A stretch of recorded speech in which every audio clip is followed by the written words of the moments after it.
Welcome back guys to another GTA video, and in today's one we are making a start on the San Andreas Mercenaries career progress. Kicking things off with the first one, reporting for duty. And a reminder of the requirements: it is on hard mode without using snacks or armour, without losing more than 50% health, and of course the 80% accuracy. Now starting things off, I did already have 2 of the hard mode and 1 of the 50% damage by helping out some friends. But jumping back into the mission, what we're looking to do is fly the Avenger over to Davis Quarry, and we're looking to get into approximately this position here. From here you want to select engage autopilot and jump into the back. Once you're in the back of the Avenger, you want to jump onto one of the turrets. Now you do need to be very careful with the shots that you're doing, as this will affect your 80% accuracy, so make sure you've got a good lock on to the target before you take any of them out. Also do have a good look about the quarry itself and on the vehicles. A lot of these half tracks do have enemies on them.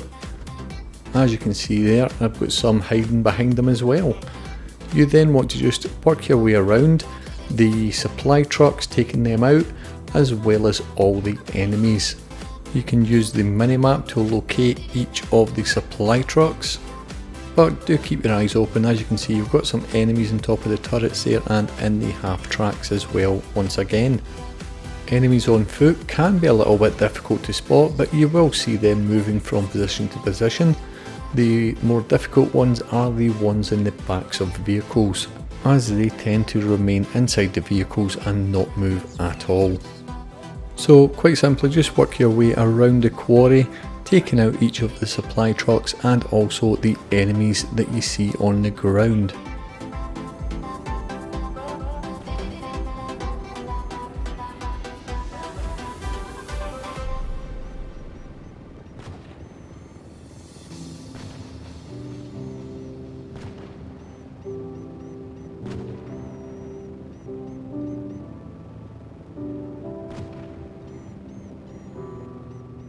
And with that final supply truck taken out, it's just one more quick scout about to make sure there are no enemies round about that I've missed. One way you can check to see if there are any enemies left on the ground is to jump out of the turret seat and jump back into the cockpit, and there you can see I've missed 3 right below me, and there is 1 over by the crate.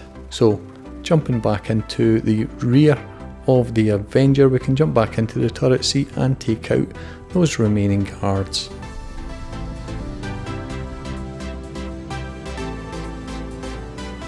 You may need to change the turret that you're using. You can do that quite simply by pressing L1 or R1. As you can see, there is 1 more guard right below me next to the truck there that I can't quite get, but changing turrets makes it a lot easier. And there you can see he's actually making a run for it now. That only leaves 1 other guard over here, and there he is there, up on the top. So with that one done, we can then jump back into the cockpit, disengage the autopilot and land the Avenger. Now when you get to this stage, you will also have another red dot on the minimap, as you can see, but that guard is inside the container next to the one that we are going to break into.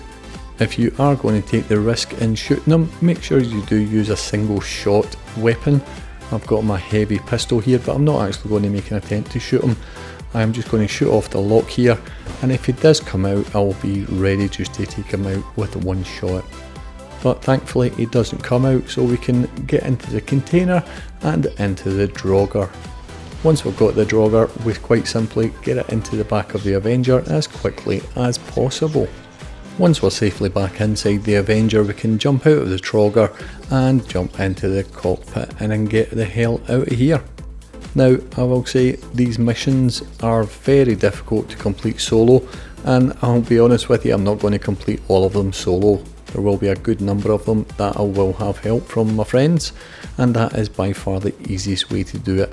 It may also be necessary to do some of the missions 1 requirement at a time, so completing it on hard mode without using snacks or armour so as you can then repeat the same mission on an easier mode to get the 50% health and the 80% accuracy. But there we have it, that's this one complete. Last thing we need to do is get the Draugr into the yellow marker. And that is us, job finished. So there you have it guys, the first one reporting for duty can be done solo, just be accurate with your turret shots. And coming out you can see we get the notifications and we can go and check the career progress to make sure they are checked off. And indeed we did get them all first time. But there you have it guys, if you did enjoy the video do leave a like, and if you are new here why not consider subscribing. Thanks again for watching and I'll catch you in the next one.